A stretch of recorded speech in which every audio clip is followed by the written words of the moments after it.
Será que dentro do filme Rei Leão, o filme que marcou diversas gerações, que marcou a minha infância e deve ter marcado a sua também, será que dentro desse filme existe uma mensagem oculta? E se eu te falar que sim, que dentro do filme Rei Leão existe uma mensagem oculta de Deus para a sua vida? Parece loucura, né? Mas fique comigo até o final desse vídeo que eu te garanto duas coisas. Que até o final desse vídeo, a sua visão sobre o filme Rei Leão vai mudar totalmente e principalmente a sua relação com Deus vai mudar completamente. Olá, meu nome é Urilev, eu falo com vocês direto de Israel, Jerusalém. Vamos para o nosso vídeo.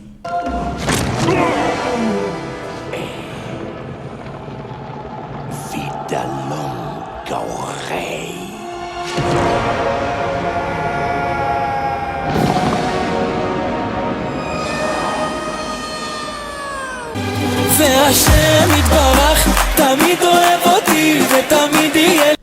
A primeira coisa que eu quero falar para vocês é a seguinte coisa, é que o filme Rei Leão, na verdade, ele é uma representação da nossa alma e a nossa relação com Deus. Então, desde o momento que a nossa alma sai do Shammai, sai do céu, até o momento que ela vem aqui para a Terra, numa missão espiritual, o filme Rei Leão está falando o tempo todo sobre isso. E mais do que isso, o filme Rei Leão também conta a relação de Deus com Adão, o primeiro homem. E eu vou provar isso aqui hoje para vocês. Antes da gente começar a nossa análise, eu quero que vocês saibam uma coisa. Dizem nossos sábios, numa certa Tanit e numa certa Nidá, página 39b, a seguinte coisa, que antes da nossa alma vir para esse mundo, a nossa alma fica na presença de Akadosh Baruch Hu e nós fazemos o juramento para Deus. Exatamente. A minha alma, a sua alma, nós dois fizemos um juramento para Deus. E que juramento é esse? Eu vou ler para vocês o que está escrito em Maseret Nidá, página 30b. Que antes da alma vir para este mundo, ela fica na presença de Hashem, de Deus, e faz um juramento. Que juramento é esse? Ser um tzadik e não seja um rachá. E mesmo que o mundo inteiro diga que você é um tzadik, você deve se considerar como sendo um rachá. Então, eu vou traduzir o que isso significa para vocês. Tzadik significa justo. Justo significa uma pessoa de grau espiritual elevado. Ou seja, é uma pessoa boa. É uma pessoa muito boa. Então, a minha alma, a sua alma, fizemos esse juramento para Deus. Que nós seríamos pessoas boas e não seríamos pessoas más. Esse juramento vai ser muito importante porque vai se conectar com toda a história do Simba, que como eu já falei e vou repetir, que é a história de Adão, o primeiro homem, e também a história da nossa alma. Tá bom? Então, guarde isso com você. A primeira cena do filme Rei Leão é quando todos os animais estão se reunindo para contemplar, para ver o nascimento de Simba. E quem é Simba? Simba, ele é o príncipe, ele é o filho de Mufasa. E só para você entender nessa análise, Mufasa vem para representar Deus e Simba, na verdade, vem para representar Adão e mais profundamente vem para representar a nossa alma e a nossa conexão com Deus. Isso vai ficar mais claro. Então, de onde a gente tira que, na verdade, essa cena inicial, que a gente vê todos os animais se reunindo para ver o nascimento de Simba, tem alguma coisa a ver com Adão? Será que eu estou ficando louco? Olha só. E disse Deus, façamos o homem a nossa imagem, conforme a nossa semelhança. E a pergunta aqui é a seguinte coisa, para quem que Deus estava falando, façamos homem? Se foi Deus que criou sozinho, então, com quem que ele estava falando?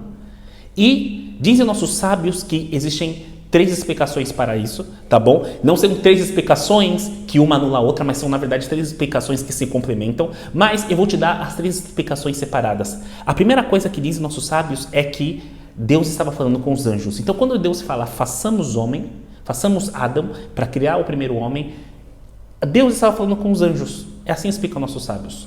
Só que isso tem uma explicação, só que isso não entra nesse caso aqui do Simba, concorda comigo? A segunda explicação é que quando Deus falou façamos homens, ele estava falando na verdade com o planeta Terra. Estava falando com a Terra, falando Terra, façamos homem. Então a Terra ia criar o nosso guf, nossa parte material, nosso corpo, e Deus ia dar a nossa parte espiritual, que vem a ser a nossa alma. Por isso Deus falou, façamos, falando com a planeta Terra. Só que tem uma terceira explicação, que aparece em Bereshit Rabbah, que na verdade que Deus não estava falando com os anjos, também não estava falando com a terra. Na verdade, Deus estava falando com os animais e com todas as criaturas. E é dito que todas as criaturas, e principalmente nesse caso aqui, todos os animais veio participar da criação de Adão, da criação do primeiro homem. E aqui você já consegue ver que existe uma relação entre o que os animais estão indo ao redor de Simba, ver o nascimento dele, com o que vem nossos sábios dizer com relação à criação de Adão, que todos os animais vieram participar da criação do homem. Então é dito que quando Deus disse façamos homem, ele consultou todos os animais e todas as criaturas, e cada uma delas contribuiu com parte da sua alma para compor a alma do homem. Por isso que quando o homem peca, todos os animais também, de alguma forma, cai o nível espiritual dele, cai o nível espiritual, na verdade, de toda a criação, porque a alma do homem é composta com cada parte de cada ser vivo existente. Mas isso também explica uma outra coisa. O motivo pelo qual o homem consegue reinar sobre todas as criaturas é porque nós temos uma parte da nossa alma, tem uma parte de cada uma das criaturas. Então as criaturas, quando nos veem o homem, elas conseguem reconhecer aquela parte dentro delas, dentro da nossa alma. Por isso que os outros animais de alguma forma nos temem, por isso que nós de alguma forma temos domínio sobre a natureza. Tá bom? Então, aqui a gente já consegue ver um paralelo muito interessante entre Simba, o nascimento de Simba, e o nascimento de Adão. No nascimento de Simba, vem todos os animais, se curvam, vem uma luz do céu. Isso aqui é muito interessante aqui, não é mesmo? E aparece um macaco, Rafik, não é mesmo? Ele caminhando com um cajado, e o macaco vem, na verdade, para representar um rabino.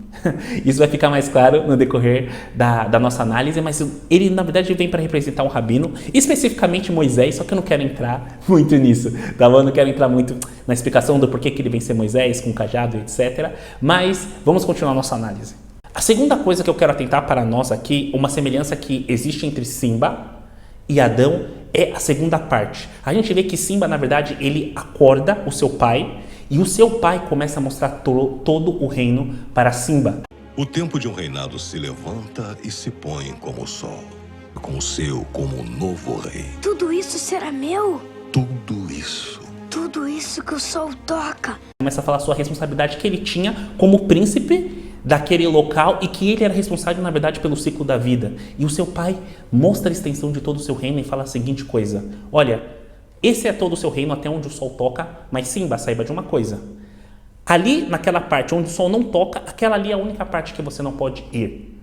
É assim fala Mufasa para ele, só que tem uma questão aqui. Se você conhece um pouco da Bíblia, se você conhece um pouco da palavra sagrada, você já sabe que dentro da nossa Torá aqui do Chá, existe uma coisa que também aconteceu assim com Adão. Então, o que é dito? Olha só. Em Gênesis 2,15 é falado: e o eterno Deus tomou o homem e colocou no jardim do Éden para cultivar e para guardar. Então, olha só, já fizemos um paralelo aqui. Da mesma forma que Mufasa está falando para Simba a responsabilidade dele com a criação, Deus também fala para o homem sobre a responsabilidade de Adão com relação a toda a criação. E aí acontece uma coisa, se você é um pouco atento, da mesma forma que Deus fala para o homem: de todas as árvores do jardim do Éden você pode comer, menos uma você pode comer. Também Mufasa fala para Simba que ele podia caminhar por todo o reino, menos o cemitério de elefantes era o único lugar que ele não poderia ir. E aquele lugar escuro lá? Fica além de nossa fronteira. Jamais deve ir lá, Simba. Mas o rei não pode fazer tudo o que quiser. Há muito mais que um rei tem que fazer além de sua vontade. Há muito mais? Interessante, não? E aí também temos sobre Scar. Scar, na verdade, ele representa muitas coisas. Uma das coisas que Scar, o tio de Simba, representa, na verdade, é a serpente. Da mesma forma que a serpente seduz Adão para comer da árvore do conhecimento do bem e do mal, a gente vê também que Scar, ele seduz o seu sobrinho, Simba, para desrespeitar o seu pai e ir no cemitério de elefante. Para eu lhe proteger. Um cemitério de elefantes não é um lugar para um príncipe. Oh. Um cemitério? Legal! Ora, essa eu falei demais. Na verdade, Scar é uma análise muito mais completa sobre tudo que ele representa. Se vocês quiserem, eu vou fazer um vídeo só sobre Scar. Digitem aqui, que se vocês quiserem saber qual que é a parte espiritual de Scar, o que Bemeta ele representa, que é muito interessante, tá bom? E lembre-se, é o nosso segredinho. Então, se vocês quiserem saber mais sobre Scar, vocês escrevam e eu vou estar fazendo um vídeo sobre ele. Então, depois que isso acontece, Simba ele acaba perdendo seu pai, não é mesmo? E o Simba, ele acaba conhecendo Timão e Pumba.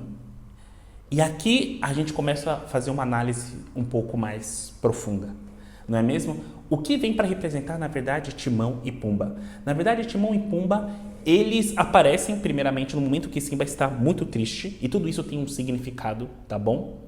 E eles acabam apresentando para Simba uma nova filosofia de vida, e era nisso daqui que eu queria entrar. Timão e Pumba, na verdade, ele vem para representar o nosso Yetzirará. E o que é Yetzirará? Se você não sabe, a tradução de Yetzirará para hebraico seria a nossa alma má, né? Seria a alma má, instinto mal. O que significa isso? É que quando Deus os criou, Deus colocou dois tipos de Neshamot, uma alma que é boa e uma alma que é má. Então, essa alma que é má, ela se apresenta de duas formas. O Yetzirará se apresenta de duas formas na nossa vida. Uma é uma forma interna, através de pensamento, através de depressão, através de coisas que fazem você às vezes não se sentir capaz. Sempre o objetivo dele, na verdade, é te desviar do caminho de Deus, do seu propósito espiritual.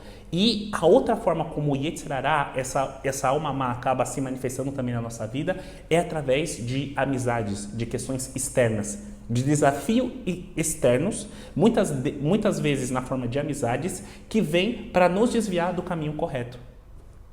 E aí eu vou te falar, Timão e Pumba são pessoas más, Timão e Pumba, eles vêm para representar isso.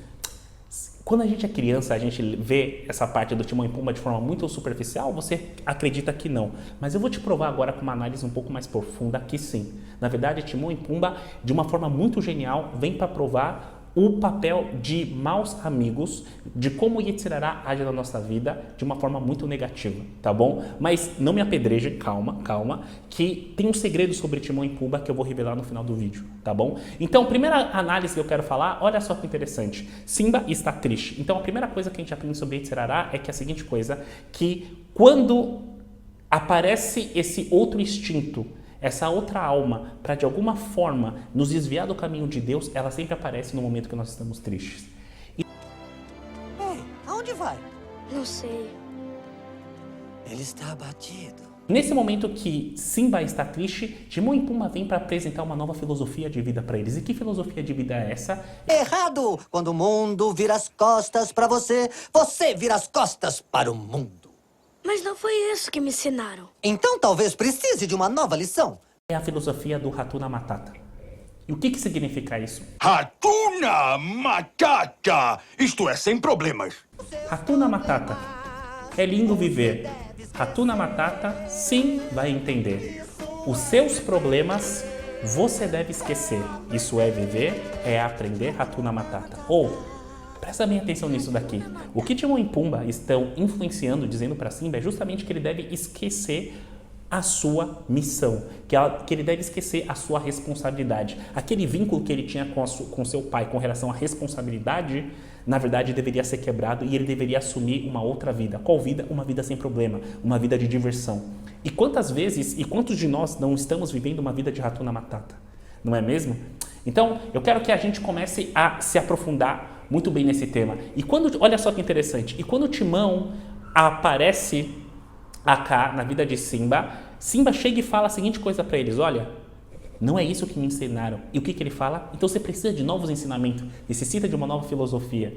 Conseguiu entender? Então, aqui a gente já começa a ver como esse filme é muito profundo e tem muitas coisas da Torá aqui, da nossa Torá aqui do chá, aqui, tá bom? Todo o objetivo desse Yetzirará na verdade, é nos desviar do nosso caminho espiritual, tá bom? E muitas vezes ele se apresenta na forma de amigos. Isso é muito importante se dizer, na forma, na verdade, de maus conselhos que parecem serem bons conselhos. Então, tenho certeza que quando você era pequeno e você escutou isso, você falou, uau, Timão e Pumba estão falando uma coisa muito boa, estão falando uma coisa muito legal, é Hakuna Matata, mas quando a gente cresce e vê a vida adulta, a gente começa a ver que, na verdade, nós temos uma vida de responsabilidades. E isso faz toda a diferença.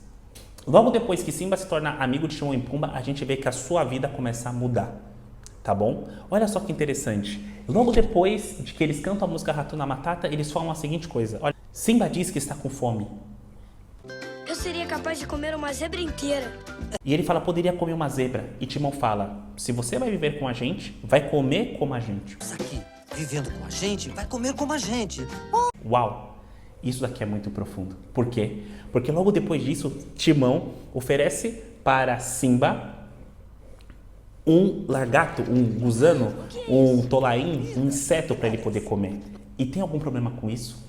Se você conhece a Bíblia, você sabe que tem. Tem um problema e eu vou dizer aqui. Então a gente está vendo aqui que está tendo uma descida espiritual de Simba. E isso, na verdade, representa a descida espiritual da nossa alma. Então, primeiramente, Simba estava triste. Depois, ele conheceu amigos que influenciaram ele de uma forma não positiva.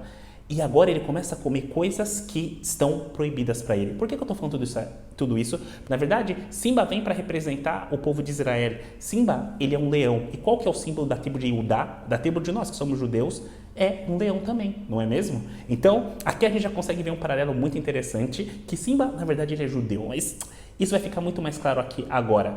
Então, Simba, ele era filho de um rei. Então, da mesma forma que Simba, ele é filha de um rei, a nossa Neshama também é filha de um rei, que é de Deus. A segunda coisa, como ele era filho de um rei, ele tinha que andar com pessoas especiais, não é? Então, a gente vê que a vida que o Simba acabou levando fez com que ele se tornasse amigo de um porco e de um suricate. Não é mesmo? Será que esse era o tipo de amizade que talvez seu pai queria para ele? Eu pergunto, será que os tipos de amizade que você está andando, será que são as pessoas que Deus, na verdade, gostaria que você estivesse andando? E aí agora Simba começa a comer uma comida que é tamé, em hebraico, uma comida que é impura.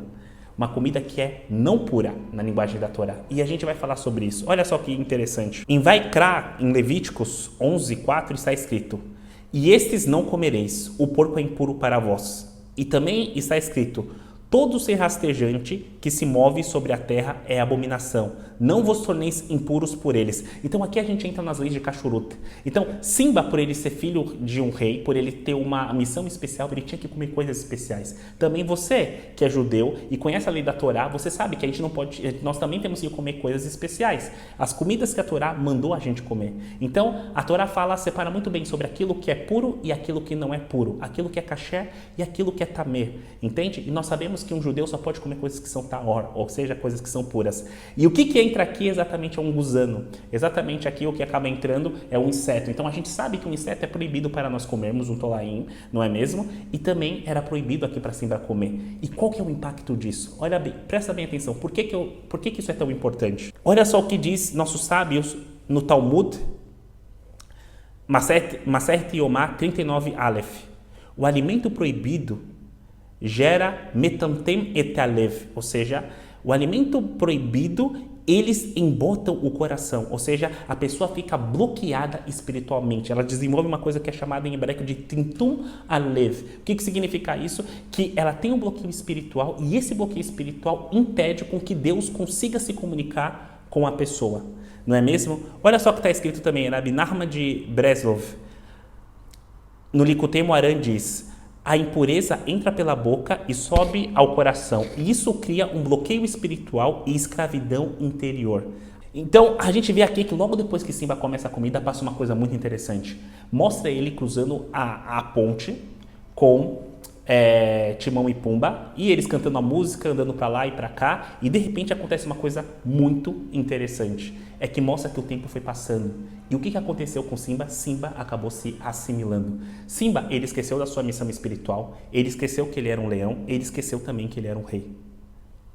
Conseguiu entender? Então, eu acho toda essa linha aqui é a linha exatamente de o que acaba acontecendo com a nossa alma, que acaba se afastando de Deus. Então, nossa alma vem aqui com um propósito muito bem definido, acaba fazendo um juramento para Deus, e quando nós estamos aqui, a gente acaba muitas vezes ficando tristes por conta da responsabilidade, não queremos assumir essa responsabilidade, nos envolvemos talvez com os maus conselhos, e esses maus conselhos, lembre-se, é uma coisa que é interna, mas é também uma coisa que se manifesta através de más amizades. Depois, olha só, Simba acaba comendo uma coisa que não é pura, né, de acordo com as leis da Torá, de acordo com as leis bíblicas, e de repente acontece exatamente o que nossos sábios acabaram de falar. Ele gera um bloqueio espiritual dentro dele, que ele acaba se esquecendo daquilo que ele havia aprendido, ele acaba se esquecendo da sua essência espiritual, ele acaba se esquecendo do seu propósito e daquela promessa que eu havia falado logo do começo para vocês, que nós prometemos para Hashem, que nós prometemos para Deus. E logo depois disso, acontece uma coisa, depois que o tempo passa, depois que Simba ele acaba crescendo, ele acaba se esquecendo totalmente de quem ele era, aparece um rabino. Quem é esse rabino? É o Rafik, o macaco. E o macaco vai lá e bate na cabeça de Simba, não é mesmo? E fala para ele a seguinte coisa: você nem sabe quem você é. E Simba fala: e por acaso você sabe? E ele fala: eu sei quem você é. Você é filho de Mufasa. E isso daqui é muito interessante. Essa cena é muito interessante, sabe por quê? Porque, preste bem atenção, que o macaco era fake, ele não falou para Simba que ele era Simba. Quando ele fala, você não sabe quem eu sou, ele fala, você é filho do seu pai. Como assim? O que isso significa? Significa que, por mais que Simba havia esquecido quem ele era, a verdadeira essência dele não estava no que ele estava fazendo naquele momento, mas sim o fato de que a sua origem era uma origem real. Da mesma forma, assim é também a nossa alma. Não importa o que você está fazendo agora, você também tem uma oportunidade de você retornar para Deus. Por quê? Porque a sua essência espiritual é uma essência divina. Então, da mesma forma que ele fala que Simba era filho de Mufasa, você também é filho de Deus. Essa é a questão. Você não é definido por que você está fazendo ou por que quem você é, mas na verdade você é definido pela sua origem. Dado o fato que a sua origem é divina, você também é um ser divino. E dado o fato que Simba tinha uma origem real, ele também era o rei. Então, quando ele fala para Simba, você é filho de Mufasa e esse, na verdade, é quem você é. Era isso que ele estava querendo dizer. E de repente Simba se assusta, continuando, e vai para trás dele e fala, não sei se você sabe, mas meu pai morreu. E ele fala, você está enganado, seu pai está vivo e eu vou mostrar para você. E nesse momento eles começam a correr na selva, começam a passar por diversos galhos, não é mesmo? Até que eles chegam em um lago. E quando eles chegam em um lago, Rafik prometeu mostrar o pai para ele e mostra um reflexo. E ele vê o próprio reflexo dele na água, ele não entende. E ele fala, isso aqui não é meu pai, só sou eu refletido na água. E ele fala, olhe mais atentamente. E quando ele olha mais atentamente Simba, ele vê ali que, na verdade, ali estava a imagem do pai dele. E o que isso significa? Qual conexão que isso tem com a nossa Torá Kedoshá? Que em Bereshit, Gênesis 1:27, está escrito, e Deus criou o homem à sua imagem e à sua semelhança. O que isso significa? Significa que a imagem e semelhança do pai de Simba, que era Mufasa, estava refletida nele. Da mesma forma que a imagem e semelhança de Deus também está refletido dentro de cada um de nós. Então, quando ele chega e fala, eu vou mostrar seu pai para você, que seu pai não morreu, que seu pai estava dentro de você. E naquele momento, lembra que eu te falei que Mufasa, na verdade, vem para representar Deus? Nesse momento, a gente vê que, vai ficar mais claro agora, que Mufasa se manifesta nas nuvens, com trovões e com raios, não é mesmo? E não sei se você sabe, mas nossos sábios dizem que quando a gente recebeu a Torá no Monte Sinai, também Deus entregou a Torá para nós com trovões, com fumaça e com raios, não é mesmo? Então, só para fazer um paralelo aqui, e nesse momento eles começam a dialogar. E Mufasa começa a falar para Simba, fala, Simba, você se esqueceu de mim. Você esqueceu de mim. Não, nunca. E Simba fala, não, você se esqueceu de mim, Mufasa fala. E o Simba fala, eu não esqueci de você, pai. Claro que eu não esqueci de você. O que Simba quer dizer aqui? Pai, eu lembro de você todos os dias. Como é que você pode dizer que eu esqueci de você? Só que aí Mufasa fala uma coisa muito profunda. Ele fala, Você esqueceu quem você é e esqueceu de mim. você se esqueceu de quem você é e se esqueceu de mim. Qual que é a conexão dessas duas coisas? O que Mufasa queria dizer era a seguinte coisa, que Bemet, de verdade, Simba, você não se esqueceu de mim mentalmente. Então, da mesma forma, tem muitas pessoas que lembram de Deus mentalmente. Só que olha só que ele fala, ó, dado o fato que você esqueceu de quem você é, você acabou se esquecendo de mim. Dado o fato que você esqueceu do seu propósito espiritual, da promessa que você fez para mim, da sua responsabilidade, você acabou se esquecendo de mim, Simba. E aqui também acontece isso quando nós falamos de Deus. Então, quando muitas vezes muitas pessoas têm Deus na cabeça, fala, não, eu sei, eu acredito em Deus. Só que dado o fato que você não está se comportando como Deus falou para você se comportar, você não está exercendo todo o seu potencial espiritual aqui, dentro desse mundo, é como se você tivesse esquecido dele. Conseguiu entender? Bemet, você não esqueceu de Deus aqui, mas você talvez tenha se esquecido de Deus no seu coração, nos seus atos, nas suas ações. Então, quando uma pessoa não corresponde com os seus ensinamentos ou com aquilo que se espera dela, nesse caso se pode se considerar como se ela tivesse esquecido do seu pai, ou como se ela tivesse esquecido de Akadosh Baruch Hu, de Deus. Quem eu fui? Lembre-se de quem você é. Você é meu filho e o verdadeiro rei. Lembre-se, E naquele momento o Simba recebe um choque de realidade e ele começa a fazer techuvá. Techuvá, para quem não sabe em hebraico, é retornar. Então ele começa a se retornar pelos caminhos do seu pai para assumir o trono e, da mesma forma, o que paralelo a isso é que nós temos que fazer techuvá, nós temos que retornar para os caminhos de Deus. E ele acaba voltando e acaba desafiando o seu tio e acaba se tornando rei e toda aquela história que nós conhecemos. Só que eu quero te falar uma coisa. Lembra que eu te falei que existe um segredo sobre o Timão e Pumba? Que eu disse que, na verdade, Timão e Pumba eram pessoas más, que vinham para representar o Yetzirará. Tem um segredo aqui que é muito interessante, que é muito profundo, que está escrito no Zohar. E está falando, o Zohar conta a história do Yetzirará. E como o Yetzirará funciona, se ele é mau ou se ele é bom. E fala que, na verdade, o Yetzirará pode ser comparado a uma meretriz. Então o Zohar conta a história de um rei que contratou uma meretriz para testar o seu filho. Falou assim, eu quero que você seduza meu filho, porque eu quero dar um presente para o meu filho, só que eu não sei se ele realmente aprendeu todos os valores que eu venho passando para ele por toda a vida. Então, seduz ele e depois me conta se ele caiu com você ou se ele não caiu, se ele pecou ou se ele não pecou com você. E essa meretriz vai seduzir o filho dele. Diz o Zohar a seguinte coisa, que na verdade a meretriz, por mais que ela esteja lá para fazer o trabalho dela, no fundo ela não quer que o príncipe peque. Ela quer que o príncipe consiga sobreviver a passar pelo teste e receber o presente. O rei também não quer que o filho dele peque. Ele quer que o filho dele também consiga passar pelo teste. Então, a gente vê aqui que, na verdade, tanto a meretriz, tanto o rei, nenhum dos dois quer que ele peque. O que isso quer dizer? E fala a seguinte coisa, que quando você vence o Yetzirará, quando você vence esses maus amigos, esse mau instinto que está dentro de nós, que se manifesta muitas vezes de forma externa, na verdade, esse Yetzirará, que na verdade é uma força espiritual, ele, na verdade, se converte em seu amigo e, na verdade, ele fica do seu lado. Ele fica do seu lado porque ele fala, uau, ele conseguiu me superar. Então, a gente vê que aqui no final, a gente vê Timão e Pumba do lado do Simba, ele ascendendo como rei. Timão? Pumba? O que estão fazendo aqui? A vosso serviço, majestade. Então, da mesma forma, e assim também é com a nossa alma, assim também é quando nós conseguimos passar por todo o teste espiritual e retornar para Deus e vencer o Yetzirará, vencer esse mau instinto, ele também acaba ficando dentro do nosso lado. Então, é isso que eu queria falar. Eu espero que vocês tenham gostado da análise espiritual do filme Rei Leão. E esse Atin Shemaya, vamos prosseguir.